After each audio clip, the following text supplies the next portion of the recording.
This is not a Chevrolet problem. This is not a quality control problem. This was self-inflicted.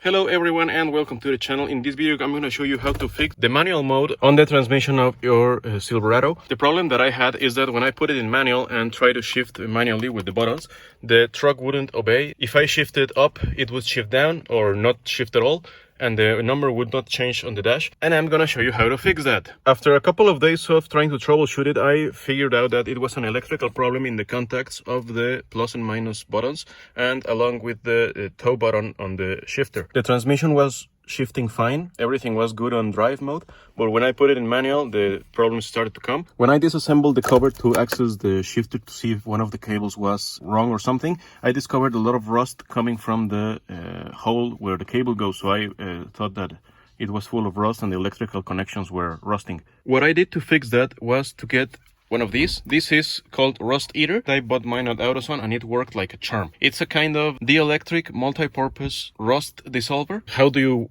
use it? Well, you just pour it inside of there. You're gonna take the plastic and insert it here, and then with the truck off, of course, you're gonna take the hole on the bottom and you're gonna insert it there.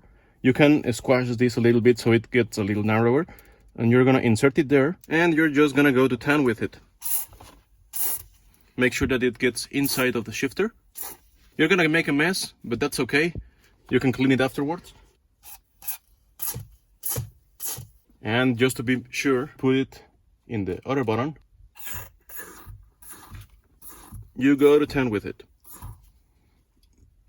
Most of the solution is gonna drip from the shifter to the floor of the truck. That's okay. This is the electric. It won't interfere with your electronics, so don't worry about it. And now you're gonna leave it overnight, so the rust eater can eat all the rust away and put it in suspension. The next morning, you're gonna heat it again to try to flush out all of the rust and oxides that are inside of the shifter so they can drip out. This is the method that I use to clean my shifter contacts, and it worked like a charm. If this is the same problem that you have, this may work very well for you. I should make clear that this is no fault of the truck. This is not a Chevrolet problem. This is not a quality control problem. This was self-inflicted, because even before the pandemic, I'm very clean and I like to have my controls on my hands very clean. So I always carried a bunch of Clorox wipes and I wiped the shifter and the steering wheel with it. The water and the solution on the towels got inside the contacts and corroded them. I caused it myself without knowing, so, well, now you know. I actually cut this on time so it wouldn't become a problem in the future. Thank you very much for watching. If you like this video, please give it a big thumbs up. If you like what you see in my channel, please subscribe.